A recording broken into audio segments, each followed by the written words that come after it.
Um, Hey, everybody. Happy Wednesday.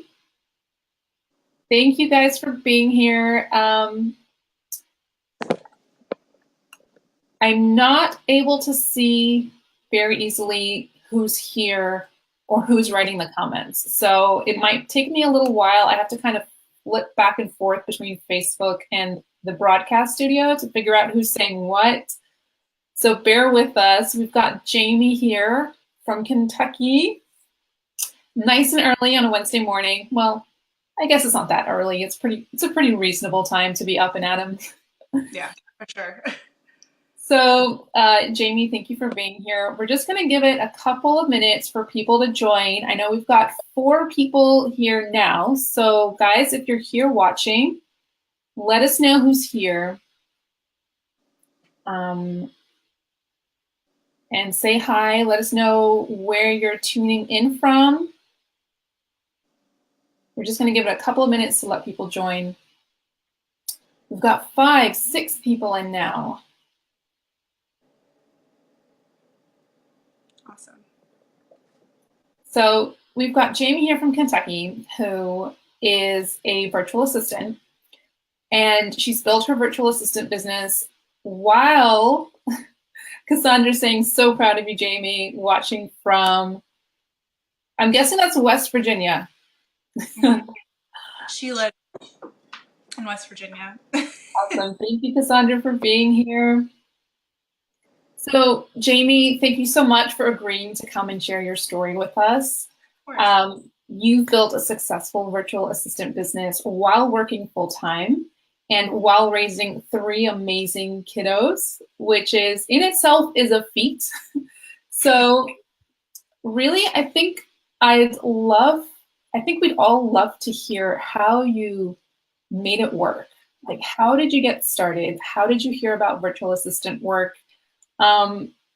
Take it from the top. Like, tell us your origin story. Okay, well, so I started working in the online space about 7 years ago for my full-time job. So I was really familiar with how to communicate effectively with, coworkers and managers and et cetera, et cetera. So I knew how to do that. I had joined a MLM company in 2014, right after I had my daughter, just to kind of lose weight and get back on track. And the online space was really great for that. However, I quickly learned that I enjoyed the community aspect more than the sales aspect of it. I was really close with my upline who brought me into that business, and I started volunteering for different admin stuff, making graphics for her, for the team, sharing it with the team. And I saw that when I started doing that, it created more engagement. People were excited about it in the group, of like 700-800 people. And then it continued from there. My upline was like, hey, do you want to do this for me? Part-time, how many hours a week could you commit to this? Because I could really use your help. And so that kind of sparked an interest, like, oh, I could do this and make money. That's awesome. And then it could potentially replace the sales aspect of it. And so I wouldn't even have to do the product pushing or anything like that. So I started working for her in 2015. So it's been about 3 years. And then it just kind of evolved from there. Word of mouth, she was ranting and raving about how great her assistant was. And then a couple other people asked me to start doing the same thing for them. So it started off with making, simple graphics and pulling reports and doing all of that.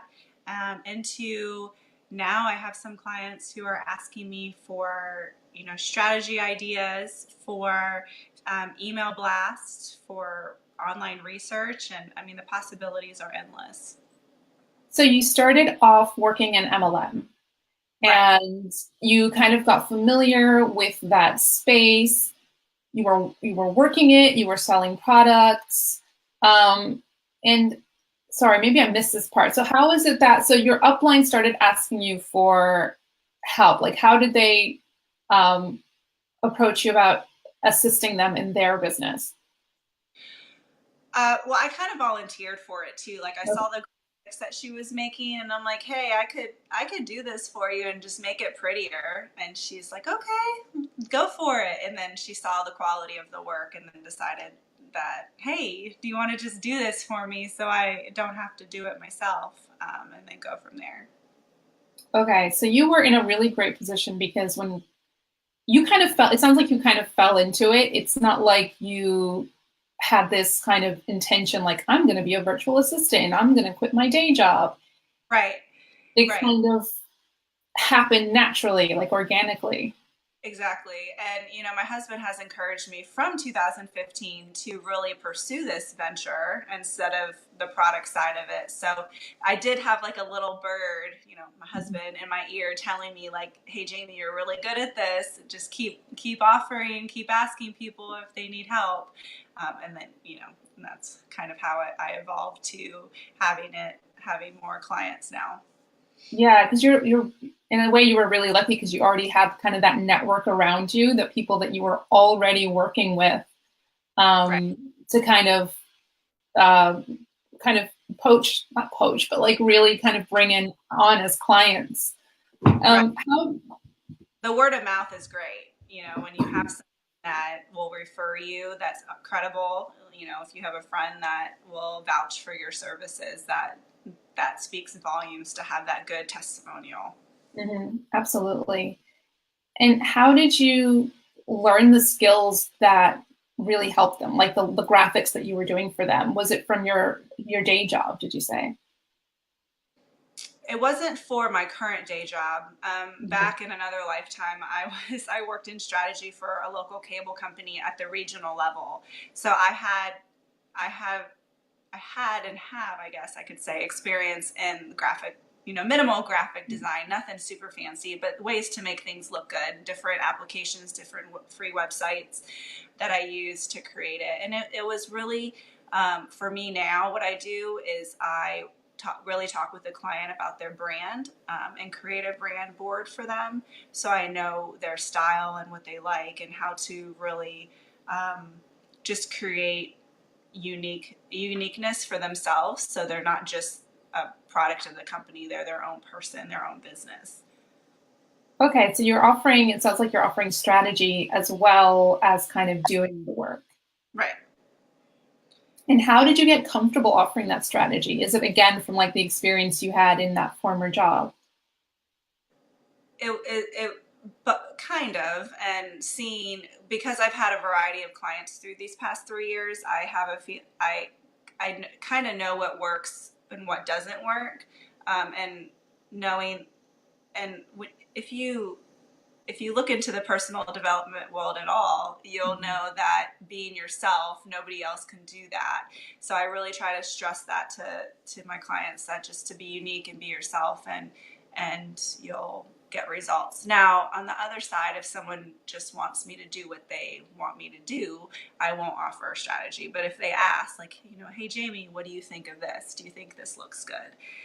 Then I feel like that's an invitation for me to offer, some advice. And if they want to go with it, great. But if not, I do work for them. So I will do whatever they prefer.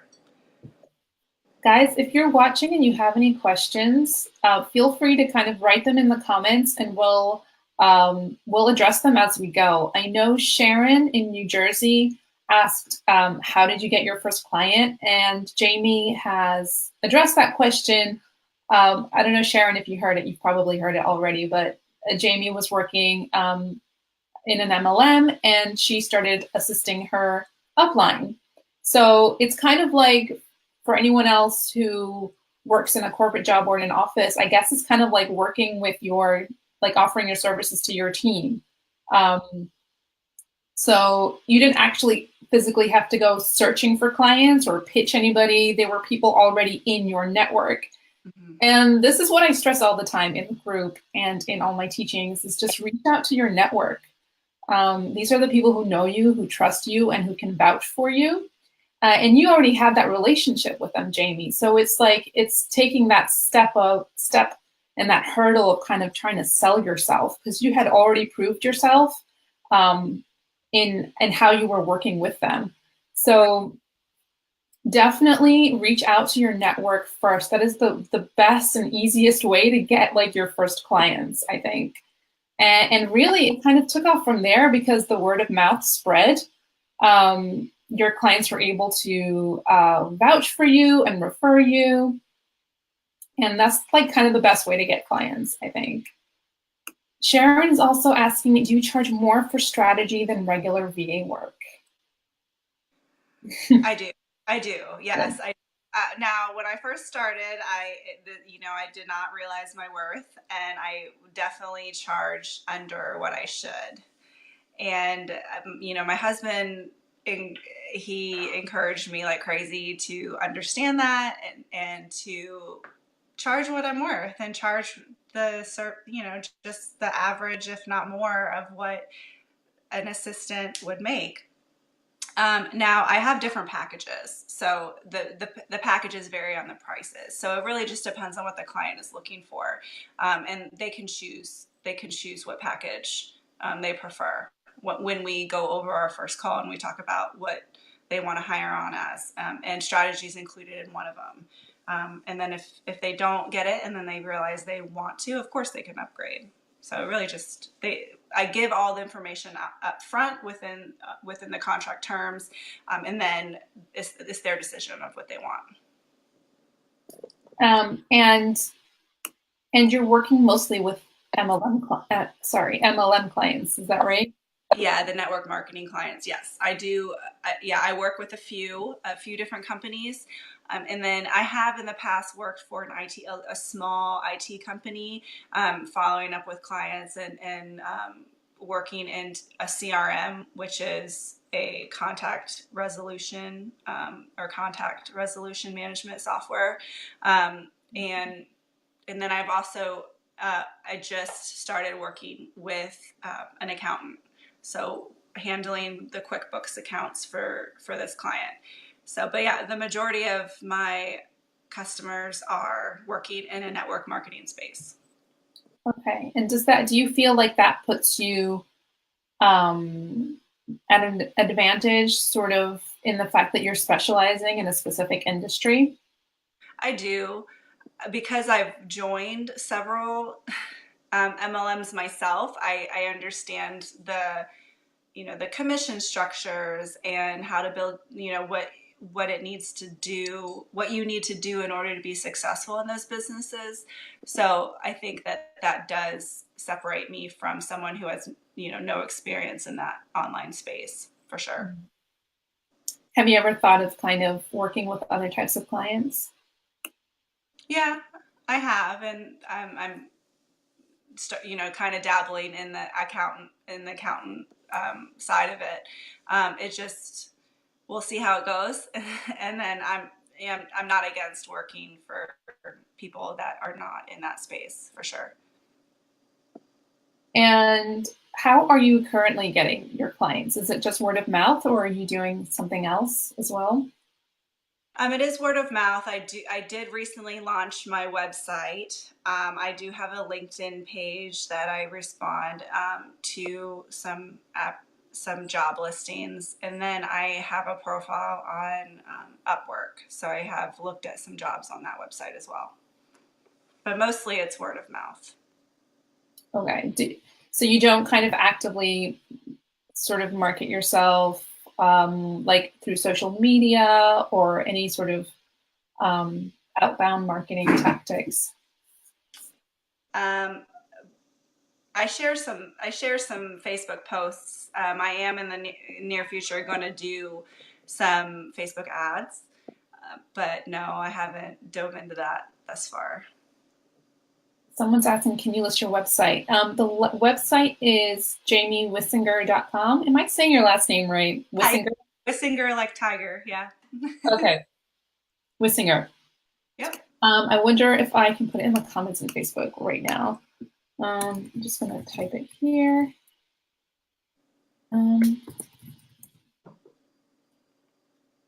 We had another question before the live video started from Juliana, who asked, how do you make it work? Like, with your three identities? So you work full time, you have your VA business, and you've got three kids. Like, how do you manage those identities? How do you manage your time, your responsibility, like your energy? How do you make it work? It's tough. It is tough. So my full-time job, I have early hours. So I do have the afternoons and the evenings to work my admin business. The biggest thing that I stress for people who are being an admin and working full-time is to set the expectation that you will have certain duties done within, if you need a 24-hour turnaround time to get them done, um, to set like a kind of a Monday through Sunday schedule with your client, what needs to be done on Monday, what needs to be done on Thursdays, et cetera, et cetera. And really be on that same page so you know what your deadlines are. And if there is an emergency, let them know like, hey, I do work full time and I won't be able to get to this until 5 p.m. or whatever time you can do. And in my experience, my clients are really open to that and welcoming, and they don't say, I've never had an instance where someone's like, I need this like ASAP or yesterday. If it's within a couple hours, it's totally fine. So I do work from home with my full-time job as well. So that does give me a little bit more time since I don't have a commute. My littles are in preschool and my oldest is in school too. So I work when they're not home and after bedtime, and very minimally do I work on the weekends. So I kind of just base my schedule around them, because the whole point of having this business is the freedom to spend time with my family. So I make sure that I use my time management very wisely, and I just make sure I get things done. So how many hours do you think you devote to your VA business a day? A day, about three to four. Okay. Right. And, sometimes I do a few hours on the weekend. It really just depends. Okay. I'm just checking the comments. Christina says she loves your website and the photos of you on it. It is a Thank beautiful you. website and your pictures are gorgeous. Thank you. That was a fun photo shoot. So how did so that's a really professional looking website. Did you have someone design it for you? Yes, I outsourced it. Yeah. And then I also outsourced professional photos. That was the first time I've done that. So I feel like Um, it really helps to have a professional layout, since for the first year, 2 years, I really looked at being an assistant as a hobby. But now that I'm getting more into the strategy side of things, it is a business and it is something that I could evolve into being more than just what I'm doing now. So in order to be taken seriously, felt that it was worth the investment to launch a website and get pictures taken. And so when someone opens it, they're like, oh, I like it. So you've been a virtual assistant for 3 years this month. Yeah. Yeah. At what stage did you decide, did you start investing in your website and your photo shoots? Like, when did it feel like the right time? Because when we're just starting out, we're scared to spend that money, I think. But was it worth the investment, and how did you kind of come to that decision to do that? I know you said it was to make you look more professional, but how did you part with that money when you were 3 years in? So I guess you were a little bit more established. But what was your thinking around that, Um, into parting with that money? it was when I found your group, honestly. Um, so how long ago have we been You've been friends? like one of the original, like one of the first people who joined, and gosh, Yeah, it was really what it was is I had this idea, and this idea was to talk about being a virtual assistant to more people. And that just wasn't out there. You were the only group that I found. So a lot of people were starting to ask me like, hey, you work from home. What do you do? And I was like, man, I can really share this. I have, so I, another thing is I'm really involved in the epilepsy community, and a lot of people that have epilepsy cannot work because they cannot drive.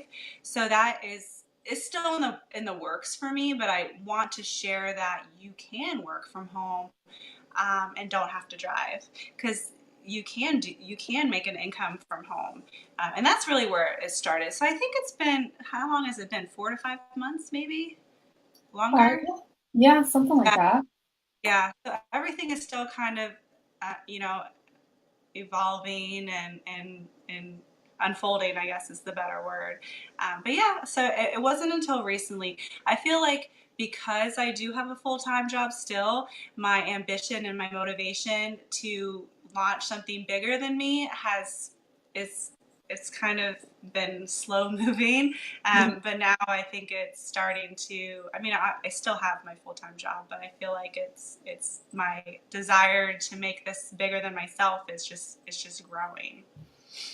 Is there a desire to also quit your full-time job, or do you think you'd like to keep that?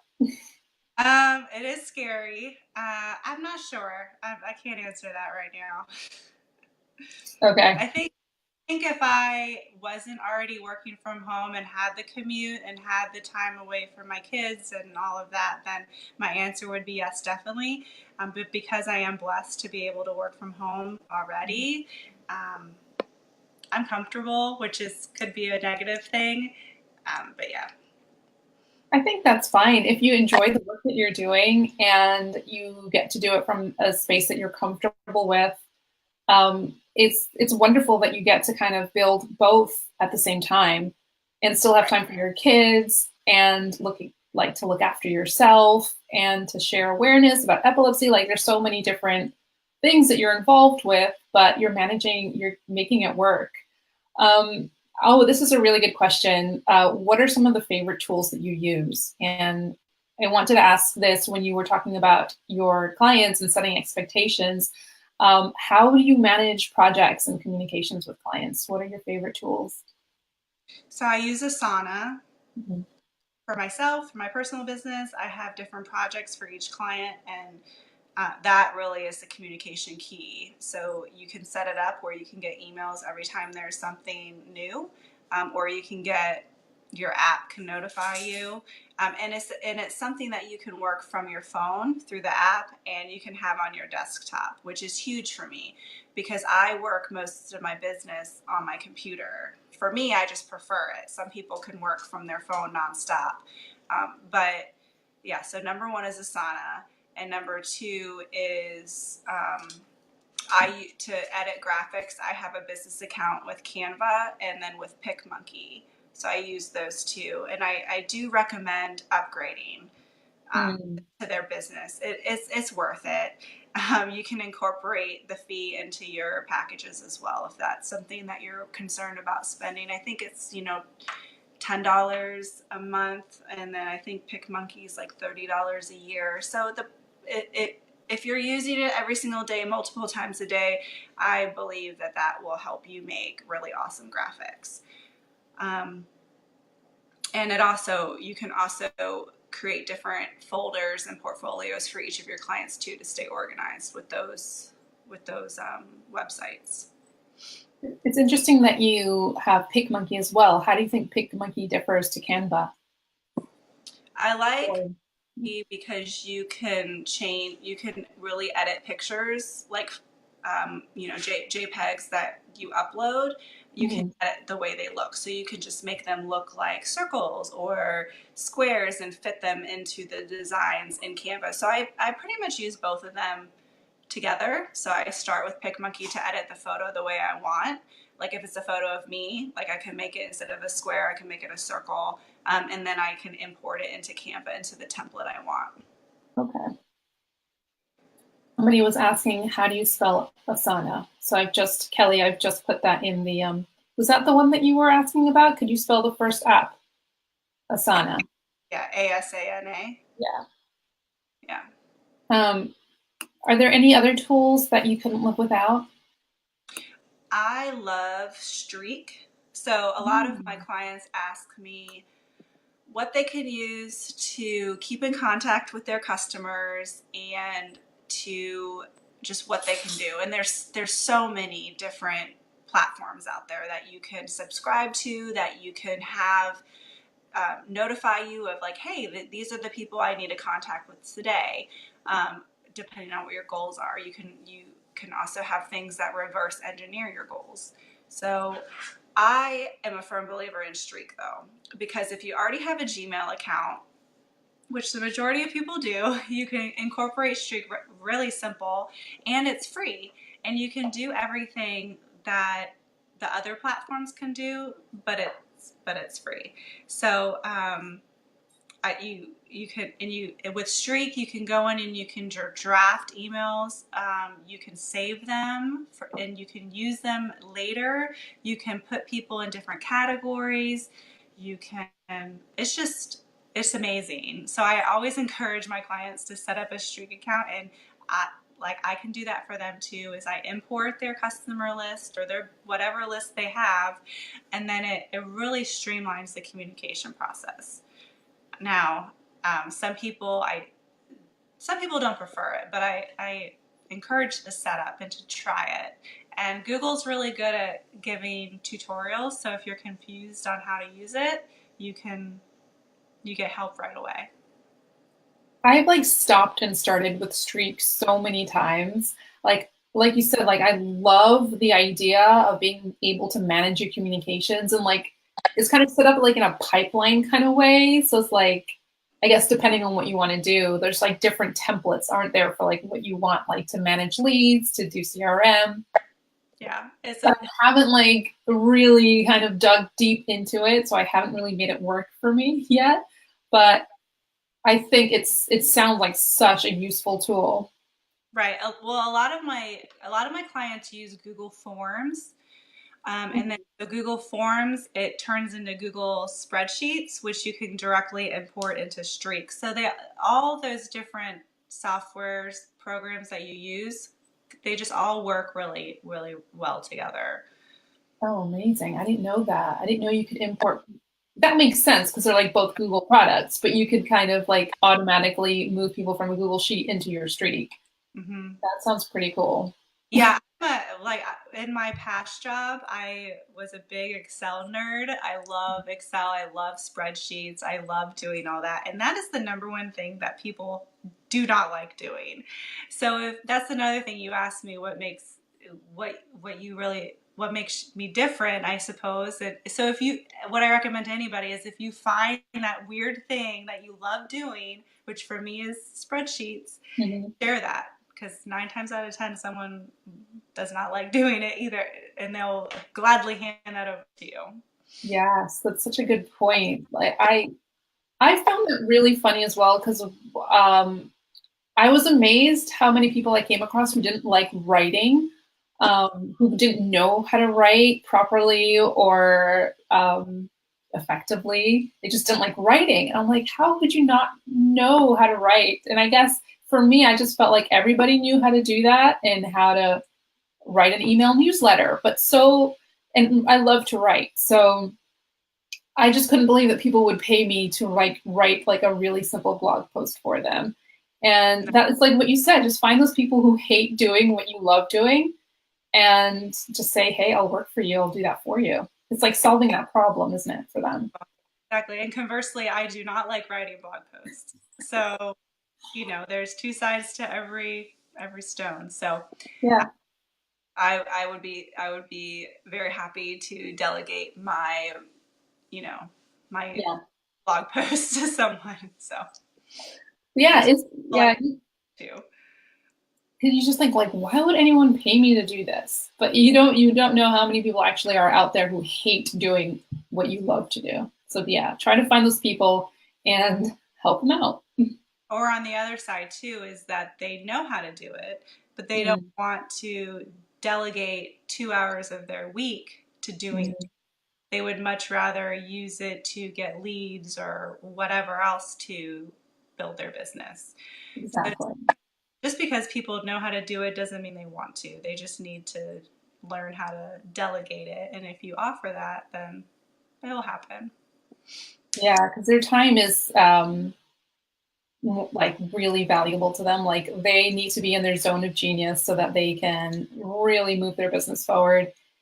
And you do the spreadsheets while they kind of get new clients, which is like the revenue generating part of the business. So yeah, that's kind of where we come in and help out.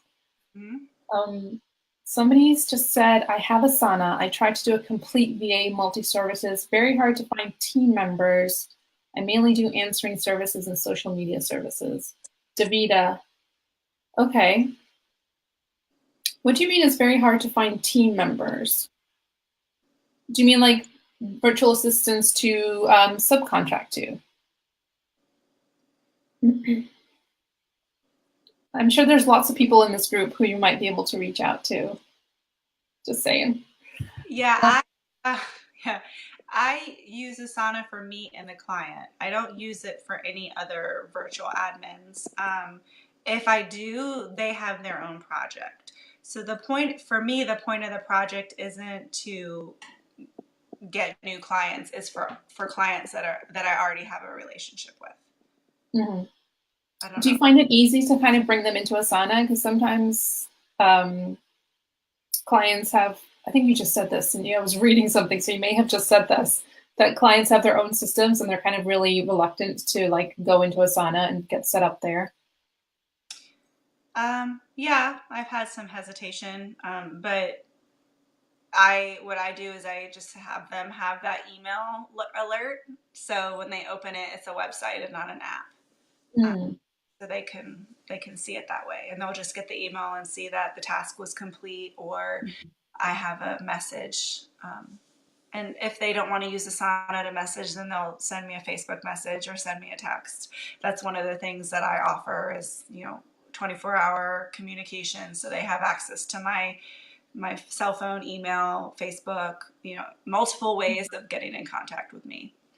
So, And that works for you. You're yeah, happy of with that? course, if it's at the time zones are different, I won't get to it until the next morning. But yeah, How do you then manage all the different requests coming through all these different places? I dump I personally dump everything into Asana, into my project. Like that note that is just for me. It's essentially a checklist. So I put everything that I need to do for this person on Monday, on Tuesday, and then I just boop boop boop check it, go down and check it off, because I'm the type of person too that when I see things on a list, I love like crossing it off. Yeah. Oh, yes. That's why I love Asana is typically for those list makers, right? Like Asana is very much, they do offer boards, which is a little bit Trello-like, but I always just make lists. Because somebody just asked, Jennifer Benavides just asked, would Trello work like Asana? I've never used Trello. I know you love it, and a couple other people in the group love it as well, but I haven't. I was already using Asana, so I didn't want to I'm explore. actually an Asana girl. I've never actually used Oh, Trello. okay. Yeah, I've only used it once for a client because they were already set up on Trello. So they brought me into their Trello, and it's very much for like a more visual platform. So if you like pin boards, if you like post-it notes, it's very much more kind of like for those kind of people, but I'm much more of a list builder, a list maker rather. So it sounds Um, like the same thing except different like view, right? yeah. So Jennifer, like Asana and Trello is very much, they pretty much do the same thing. It's just how you visually like to interact or manage your projects. It's very much like a personal preference. Um, so we had a question earlier on, which is kind of like as we're coming to the end. If you guys have any more questions, guys, put them in the comments and we'll get to them. But I wanted to address a question that came up earlier on, which was, what advice would you have for anyone just starting out as a virtual assistant? Put yourself out there. It's something as simple as just posting on your Facebook wall, like, you know, My name's Jamie Wissinger, and I am now offering admin services. This is what I do. So when you're first starting, you might not necessarily know what you like and what you don't like to do as an assistant. But as you continue on through your journey, make sure you make a list of what you really like to do and really what you don't like to do. And it is your business, so don't do what you don't want to do. But yeah, just put yourself out there and try new things. You never know if you'll like it if you don't try it. And then just after you're done working with a client, send them a survey, get them to fill out a testimonial about you, because you can share that with people and that will make your credibility increase, and people will trust you if they know that you've had, because even though I've had 3 years under my belt, I still, with new clients, I still share all of that history, because they don't know that. Mhm. Just make sure you get those testimonials and try new things. Amazing. And if you've worked as a virtual assistant for a little while and your clients, like, I think one of the questions maybe some of you are thinking, I know there's one person in particular, how do you keep your clients kind of coming back? Like, how do you make them long-term clients? Do you make them sign a contract for a certain amount of months? Like, how do you keep your clients long-term rather than like kind of a one-off thing? I do have 6-month contracts. Yeah. Mm-hmm.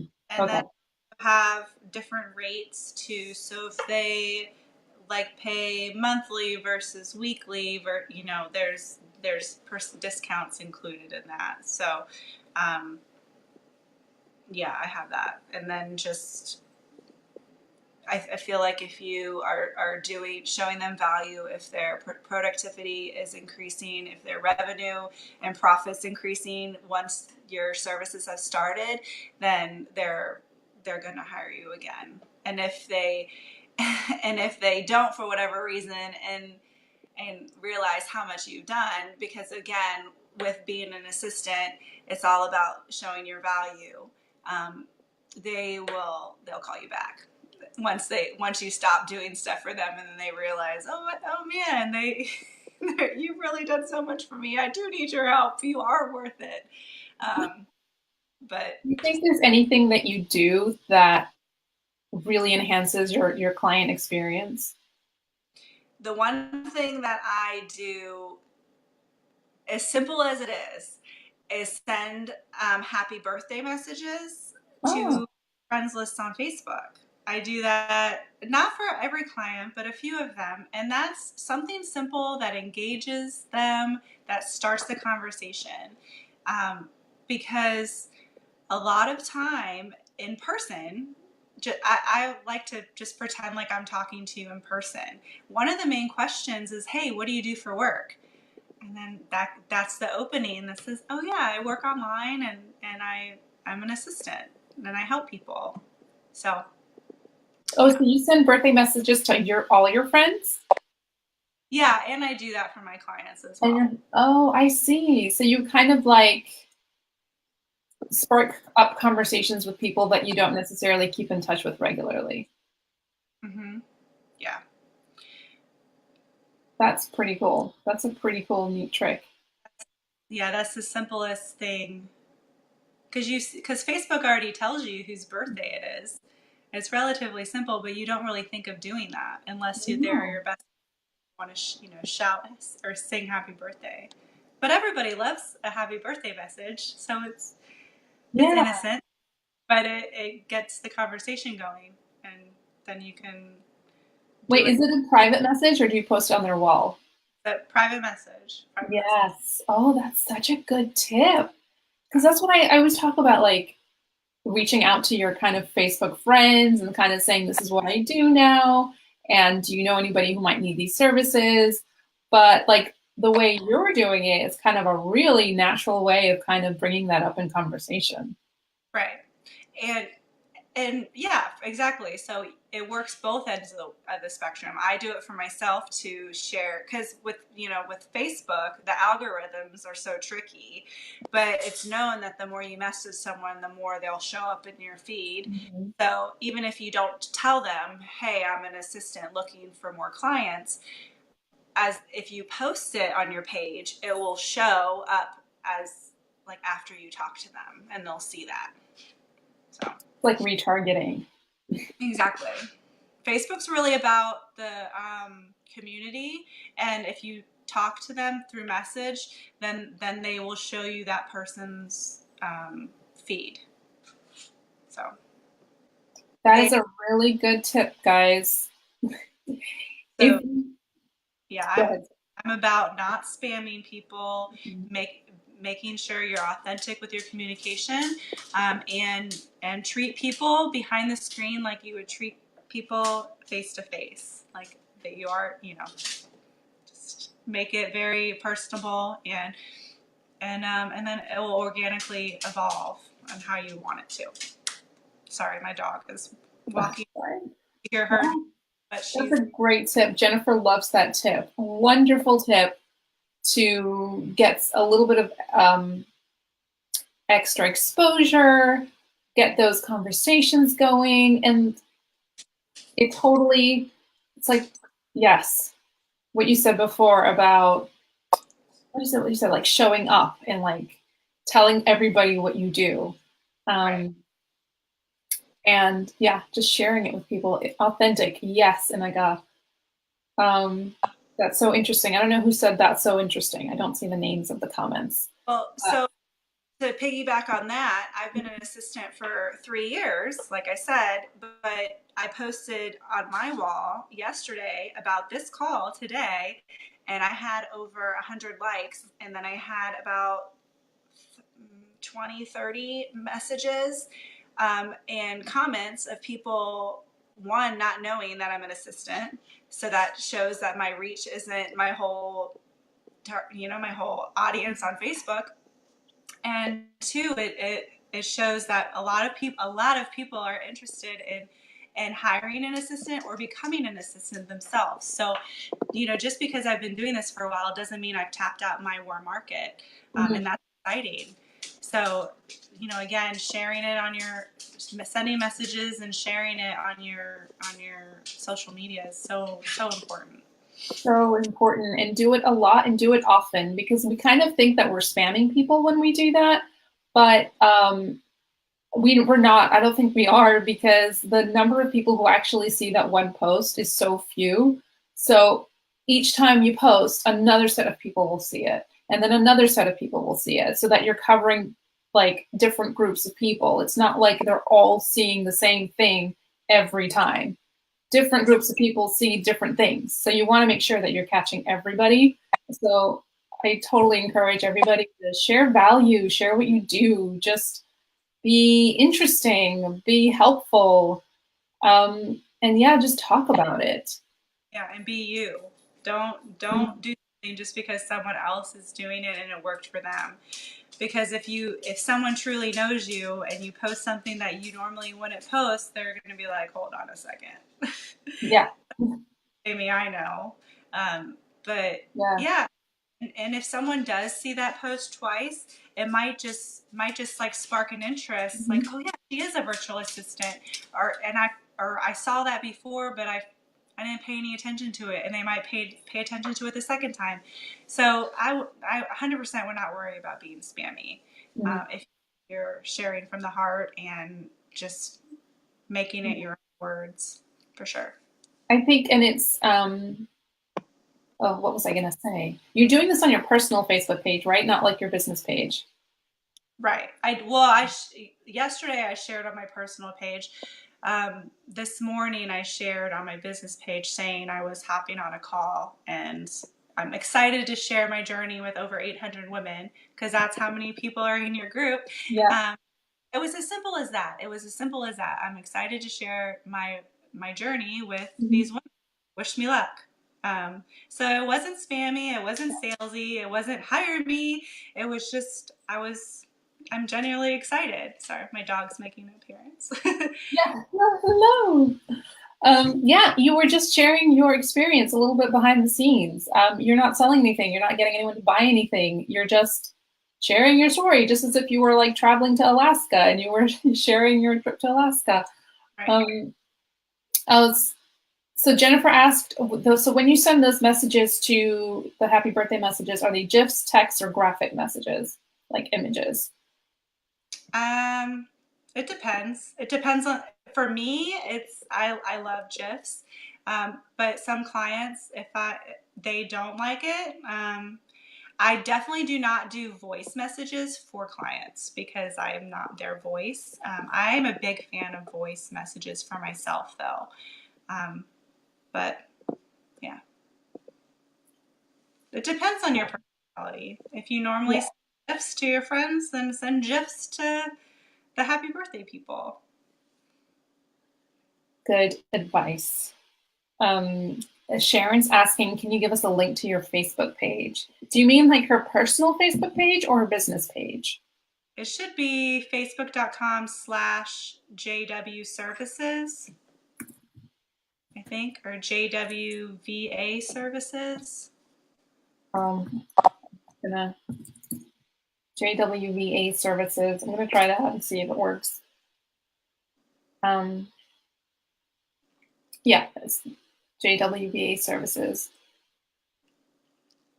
Do you find that you get a lot of traction in your business page? Not so much now. I've changed a lot of directions on that Facebook business page.